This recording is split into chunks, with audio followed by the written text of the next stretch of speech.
Gracia y paz. Bienvenidos al plan de lectura Por amor a su palabra. Una lectura bíblica para cada día del año en la versión Nueva Traducción Viviente. Hoy es 2 de febrero. Iniciamos nuestro plan de lectura en Génesis capítulo 34. La hija de Jacob será deshonrada por un joven cananeo llamado Siquem. Los hijos de Jacob, en respuesta a esto, actuarán de manera violenta. Continuamos nuestra lectura en el Nuevo Testamento, Marcos capítulo 5. En este capítulo veremos al Señor Jesús sanando a un hombre endemoniado y respondiendo a la fe de personas necesitadas. Regresaremos al Antiguo Testamento. El día de ayer culminamos el extraordinario libro de Esther. Hoy escucharemos acerca de los sufrimientos de un hombre justo y la incomprensible soberanía de Dios, muchas veces permitiendo dificultades en nuestras vidas. Todo esto lo aprenderemos al leer el impactante libro de Job, capítulo 1. Culminaremos nuestra lectura el día de hoy con la carta de Pablo a los Romanos, capítulo 5. Escucharemos acerca de los resultados de la justificación por la fe y también cómo Pablo ilustrará nuestra posición delante de Dios al comparar a la humanidad en Adán y en Cristo.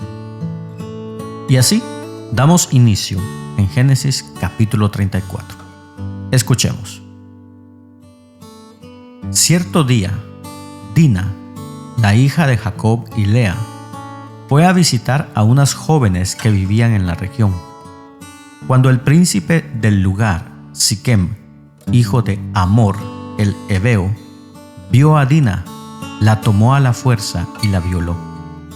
Sin embargo, luego se enamoró de ella e intentó ganarse su cariño con palabras tiernas. Le dijo a su padre Hamor: «Consígueme a esta joven, pues quiero casarme con ella». Entonces Jacob se enteró de que Siquem había deshonrado a su hija Dina. Pero como sus hijos estaban en el campo cuidando sus animales, él no dijo nada hasta que regresaron. Hamor, el padre de Siquem, fue a hablar del asunto con Jacob. Mientras tanto, los hijos de Jacob, al enterarse de lo ocurrido, regresaron del campo de inmediato. Quedaron horrorizados y llenos de furia cuando supieron que su hermana había sido violada. Siquem había cometido un acto vergonzoso contra la familia de Jacob, algo que nunca debió haber hecho. Hamor habló con Jacob y con sus hijos. «Mi hijo Siquem está verdaderamente enamorado de su hija», dijo. «Por favor, permítanle casarse con ella. De hecho, formemos también otros matrimonios. Ustedes nos entregarán a sus hijas para nuestros hijos, y nosotros les entregaremos a nuestras hijas para los hijos de ustedes. Todos ustedes pueden vivir entre nosotros. La tierra está a su disposición. Establezcanse aquí y comercien con nosotros, y siéntanse en libertad de comprar propiedades en la región». El propio Siquem también habló con el padre de Dina y con sus hermanos. «Por favor, sean bondadosos conmigo y permitan que me case con ella. Les suplico. Yo les daré cualquier cosa que me pidan. Sea cual fuere la dote o el regalo que exijan, lo pagaré de buena gana. Solo les pido que me entreguen a la muchacha como esposa». Pero como Siquem había deshonrado a la hermana de ellos, Dina, los hijos de Jacob respondieron con engaño a Siquem y a Hamor su padre. Les dijeron: «De ninguna manera podemos permitirlo, porque tú no has sido circuncidado. Sería una vergüenza para nuestra hermana casarse con un hombre como tú. Pero hay una solución. Si todos los varones entre ustedes se circuncidan, como lo hicimos nosotros, entonces les entregaremos a nuestras hijas y tomaremos a las hijas de ustedes para nosotros». viviremos entre ustedes y seremos un solo pueblo. Pero si no aceptan circuncidarse, tomaremos a nuestra hermana y nos marcharemos. Hamor y su hijo Siquem aceptaron la propuesta. Siquem no demoró en cumplir con el requisito porque deseaba con desesperación a la hija de Jacob. Siquem era un miembro muy respetado de su familia y acompañó a su padre, Hamor, a presentar la propuesta a los líderes que estaban a las puertas de la ciudad. Les dijeron: estos hombres son nuestros amigos. Invitémoslos a vivir entre nosotros y comerciemos libremente. Miren, hay suficiente tierra para mantenerlos.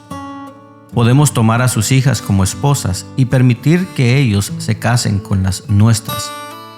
Pero ellos aceptarán quedarse aquí y formar un solo pueblo con nosotros únicamente si nuestros hombres se circuncidan, como lo hicieron ellos.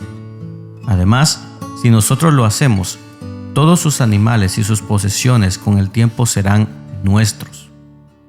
Vamos, aceptemos sus condiciones y dejemos que se establezcan entre nosotros. Todos los hombres del consejo estuvieron de acuerdo con Hamor y Siquem, y todos los varones de la ciudad fueron circuncidados. Sin embargo, 3 días después, cuando aún estaban adoloridos, 2 de los hijos de Jacob, Simeón y Leví, que eran hermanos de Dina por parte de padre y de madre, tomaron sus espadas y entraron en la ciudad sin encontrar resistencia. Entonces masacraron a todos los varones, entre ellos Hamor y su hijo Siquem. Los mataron a espada y después sacaron a Dina de la casa de Siquem y regresaron a su campamento. Mientras tanto, los demás hijos de Jacob llegaron a la ciudad. Al encontrar masacrados a los hombres, saquearon la ciudad porque allí habían deshonrado a su hermana. Se apoderaron de todos los rebaños, las manadas y los burros. Se llevaron todo lo que pudieron, tanto de adentro de la ciudad como de los campos. Robaron todas las riquezas y saquearon las casas. También tomaron a todos los niños y a las mujeres y se los llevaron cautivos. Después, Jacob les dijo a Simeón y a Leví: ustedes me han arruinado, me han hecho despreciable ante todos los pueblos de esta tierra, los cananeos y los fereceos. Nosotros somos tan pocos que ellos se unirán y nos aplastarán, me destruirán y toda mi familia será aniquilada. Pero ¿cómo íbamos a permitir que él tratara a nuestra hermana como a una prostituta? Replicaron ellos, enojados. Continuamos nuestra lectura en el Nuevo Testamento. Marcos capítulo 5. Escuchemos. Entonces llegaron al otro lado del lago, a la región de los Gerasenos. Cuando Jesús bajó de la barca, un hombre poseído por un espíritu maligno salió de entre las tumbas a su encuentro. Este hombre vivía en las cuevas de entierro y ya nadie podía sujetarlo, ni siquiera con cadenas. Siempre que lo ataban con cadenas y grilletes, lo cual le hacían a menudo, él rompía las cadenas con sus muñecas y destrozaba los grilletes. No había nadie con suficiente fuerza para someterlo. Día y noche vagaba entre las cuevas donde enterraban a los muertos y por las colinas, aullando y cortándose con piedras afiladas.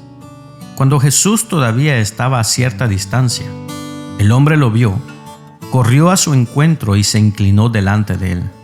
Dando un alarido, gritó: ¿por qué te entrometes conmigo, Jesús, Hijo del Dios Altísimo? En el nombre de Dios, te suplico que no me tortures. Pues Jesús ya le había dicho al espíritu: sal de este hombre, espíritu maligno. Entonces Jesús le preguntó: ¿cómo te llamas?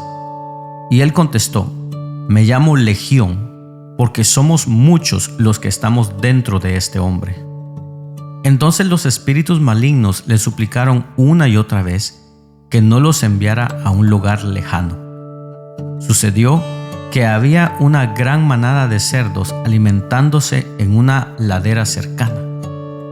«Envíanos a esos cerdos», suplicaron los espíritus. «Déjanos entrar en ellos». Entonces Jesús les dio permiso.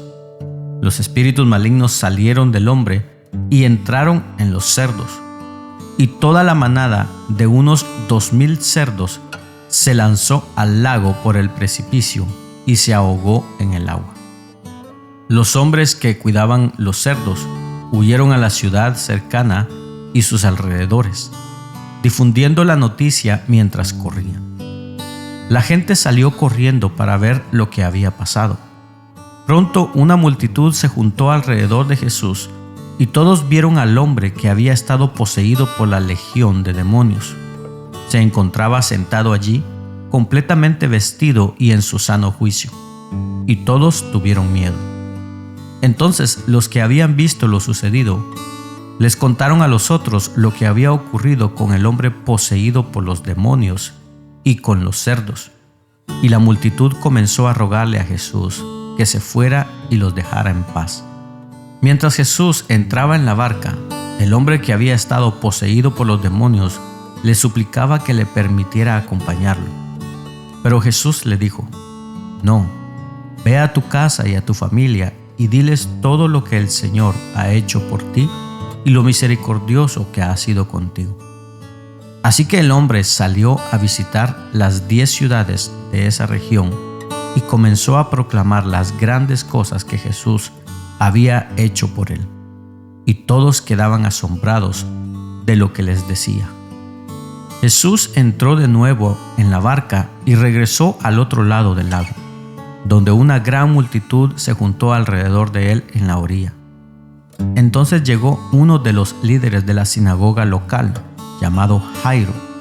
Cuando vio a Jesús, cayó a sus pies y le rogó con fervor: «Mi hijita se está muriendo», dijo. «Por favor, ven y pon tus manos sobre ella para que se sane y viva». Jesús fue con él y toda la gente lo siguió, apretujada a su alrededor. Una mujer de la multitud hacía 12 años que sufría una hemorragia continua. Había sufrido mucho con varios médicos y, a lo largo de los años, había gastado todo lo que tenía para poder pagarles, pero nunca mejoró. De hecho, se puso peor. Ella había oído de Jesús, así que se le acercó por detrás entre la multitud y tocó su túnica, pues pensó: «Si tan solo tocara su túnica, quedaré sana». Al instante, la hemorragia se detuvo y ella pudo sentir en su cuerpo que había sido sanada de su terrible condición. Jesús se dio cuenta de inmediato de que había salido poder sanador de él. Así que se dio vuelta y preguntó a la multitud: «¿Quién tocó mi túnica?». Sus discípulos le dijeron: «Mira a la multitud que te apretuja por todos lados. ¿Cómo puedes preguntar quién me tocó?». Sin embargo, él siguió mirando a su alrededor para ver quién lo había hecho. Entonces la mujer, asustada y temblando al darse cuenta de lo que le había pasado, se le acercó y se arrodilló delante de él y le confesó lo que había hecho. Y él le dijo: «Hija, tu fe te ha sanado. Ve en paz, se acabó tu sufrimiento». Mientras él todavía hablaba con ella, llegaron mensajeros de la casa de Jairo, el líder de la sinagoga, y le dijeron: «Tu hija está muerta. Ya no tiene sentido molestar al maestro». Jesús oyó lo que decían y le dijo a Jairo: «No tengas miedo, solo ten fe». Jesús detuvo a la multitud y no dejó que nadie fuera con él excepto Pedro, Santiago y Juan, el hermano de Santiago.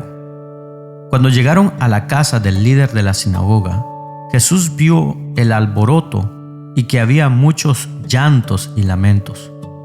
Entró y preguntó: «¿Por qué tanto alboroto y llanto?». la niña no está muerta, solo duerme. La gente se rió de él, pero él hizo que todos salieran y llevó al padre y a la madre de la muchacha y a sus 3 discípulos a la habitación donde estaba la niña.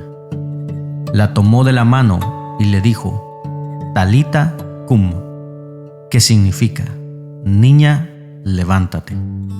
Entonces la niña, que tenía 12 años, enseguida se puso de pie y caminó. Los presentes quedaron conmovidos y totalmente asombrados. Jesús dio órdenes estrictas de que no le dijeran a nadie lo que había sucedido, y entonces les dijo que le dieran de comer a la niña. Regresamos al Antiguo Testamento, al libro de Job, capítulo 1, y escuchemos acerca de la soberanía de Dios. Había un hombre llamado Job que vivía en la tierra de Uz. Era un hombre intachable, de absoluta integridad, que tenía temor de Dios y se mantenía apartado del mal. Tenía 7 hijos y 3 hijas. Poseía 7,000 ovejas, 3,000 camellos, 500 yuntas de bueyes y 500 burras. También tenía muchos sirvientes. En realidad, era la persona más rica de toda aquella región. Los hijos de Job se turnaban en preparar banquetes en sus casas e invitaban a sus 3 hermanas para que celebraran con ellos. Cuando las fiestas terminaban, a veces después de varios días, Job purificaba a sus hijos. Se levantaba temprano por la mañana y ofrecía una ofrenda quemada por cada uno de ellos, porque pensaba: quizá mis hijos hayan pecado y maldecido a Dios en el corazón. Esta era una práctica habitual de Job. Un día, los miembros de la corte celestial llegaron para presentarse delante del Señor, y el acusador, Satanás, vino con ellos. El Señor le preguntó a Satanás: ¿de dónde vienes? Satanás contestó al Señor: he estado recorriendo la tierra, observando todo lo que ocurre. Entonces el Señor preguntó a Satanás: ¿te has fijado en mi siervo Job? Es el mejor hombre en toda la tierra. Es un hombre intachable y de absoluta integridad. Tiene temor de Dios y se mantiene apartado del mal. Satanás le respondió al Señor: sí, pero Job tiene una buena razón para temer a Dios. Siempre has puesto un muro de protección alrededor de él, de su casa y de sus propiedades. Has hecho prosperar todo lo que hace. Mira lo rico que es. Así que extiende tu mano y quítale todo lo que tiene. Ten por seguro que te maldecirá en tu propia cara. Muy bien, puedes probarlo, dijo el Señor a Satanás. Haz lo que quieras con todo lo que posee, pero no le hagas ningún daño físico. Entonces Satanás salió de la presencia del Señor. Un día, cuando los hijos y las hijas de Job celebraban en casa del hermano mayor, llegó un mensajero a casa de Job con las siguientes noticias: sus bueyes estaban arando y los burros comiendo a su lado, cuando los sabeos nos asaltaron. Robaron todos los animales y mataron a los trabajadores, y yo soy el único que escapó para contárselo. Mientras este mensajero todavía hablaba, llegó otro con esta noticia: cayó del cielo el fuego de Dios y calcinó a las ovejas y a todos los pastores. Yo soy el único que escapó para contárselo. Mientras este mensajero todavía hablaba, llegó un tercero con esta noticia: 3 bandas de saqueadores caldeos robaron sus camellos y mataron a los sirvientes. Yo soy el único que escapó para contárselo. No había terminado de hablar el tercer mensajero cuando llegó otro con esta noticia: sus hijos e hijas estaban festejando en casa del hermano mayor, y de pronto un fuerte viento del desierto llegó y azotó la casa por los 4 costados. La casa se vino abajo y todos ellos murieron. Yo soy el único que escapó para contárselo. Job se levantó y rasgó su vestido en señal de dolor. Después se rasuró la cabeza y se postró en el suelo para adorar. Y dijo: Desnudo salí del vientre de mi madre, y desnudo estaré cuando me vaya. El Señor me dio lo que tenía, y el Señor me lo ha quitado. Alabado sea el nombre del Señor. A pesar de todo, Job no pecó porque no culpó a Dios. Culminamos nuestra lectura el día de hoy a través de la carta de Pablo a los Romanos, capítulo 5. Escuchemos. Por lo tanto, ya que fuimos hechos justos a los ojos de Dios por medio de la fe, tenemos paz con Dios gracias a lo que Jesucristo nuestro Señor hizo por nosotros. Debido a nuestra fe, Cristo nos hizo entrar en este lugar de privilegio inmerecido en el cual ahora pertenecemos y esperamos con confianza y alegría participar de la gloria de Dios.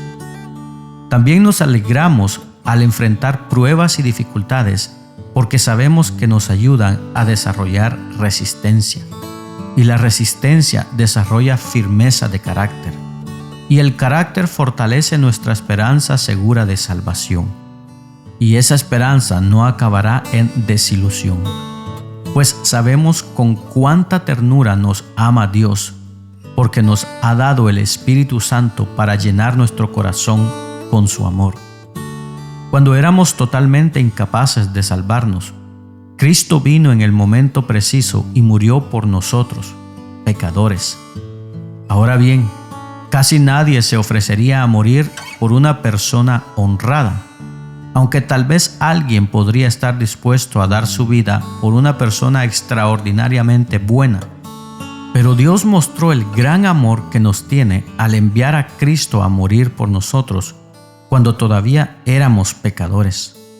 Entonces, ya que hemos sido hechos justos a los ojos de Dios por la sangre de Cristo, con toda seguridad Él nos salvará de la condenación de Dios.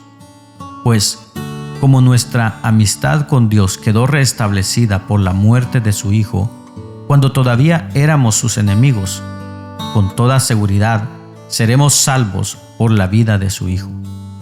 Así que ahora podemos alegrarnos por nuestra nueva y maravillosa relación con Dios, gracias a que nuestro Señor Jesucristo nos hizo amigos de Dios. Cuando Adán pecó, el pecado entró en el mundo. El pecado de Adán introdujo la muerte, de modo que la muerte se extendió a todos, porque todos pecaron. Es cierto, la gente ya pecaba aún antes de que se entregara la ley, pero no se le tomaba en cuenta como pecado, porque todavía no existía ninguna ley para violar. Sin embargo, desde los tiempos de Adán hasta los de Moisés, todos murieron, incluso los que no desobedecieron un mandamiento explícito de Dios como lo hizo Adán. Ahora bien, Adán es un símbolo, una representación de Cristo, quien aún tenía que venir. Pero hay una gran diferencia entre el pecado de Adán y el regalo del favor inmerecido de Dios. Pues el pecado de un solo hombre, Adán, trajo muerte a muchos. Pero aún más grande es la gracia maravillosa de Dios y el regalo de su perdón para muchos por medio de otro hombre, Jesucristo. Y el resultado del regalo del favor inmerecido de Dios es muy diferente de la consecuencia del pecado de ese primer hombre. Pues el pecado de Adán llevó a la condenación, pero el regalo de Dios nos lleva a ser hechos justos a los ojos de Dios, a pesar de que somos culpables de muchos pecados. Pues el pecado de un solo hombre, Adán, hizo que la muerte reinara sobre muchos. Pero aún más grande es la gracia maravillosa de Dios y el regalo de su justicia, porque todos los que lo reciben vivirán en victoria sobre el pecado y la muerte por medio de un solo hombre, Jesucristo. Así es, Un solo pecado de Adán trae condenación para todos, pero un solo acto de justicia de Cristo trae una relación correcta con Dios y vida nueva para todos. Por uno solo que desobedeció a Dios, muchos pasaron a ser pecadores, pero por uno solo que obedeció a Dios, muchos serán declarados justos. La ley de Dios fue entregada para que toda la gente se diera cuenta de la magnitud de su pecado. Pero mientras más pecaba la gente, más abundaba la gracia maravillosa de Dios. Entonces, así como el pecado reinó sobre todos y los llevó a la muerte, ahora reina en cambio la gracia maravillosa de Dios, la cual nos pone en relación correcta con Él y nos da como resultado la vida eterna por medio de Jesucristo nuestro Señor. De esta manera concluye la lectura del día de hoy. Rogamos a Dios que sea de bendición a tu vida. Puedes compartirlo con tus amigos y familiares. No te pierdas el día de mañana este plan de lectura por amor a su palabra. Síguenos en nuestras redes sociales. Que tengas un bendecido día y recordamos las palabras de Jesús. Yo soy el camino, la verdad y la vida. Por lo tanto, no hay camino, no hay verdad y no hay vida sino en Jesús.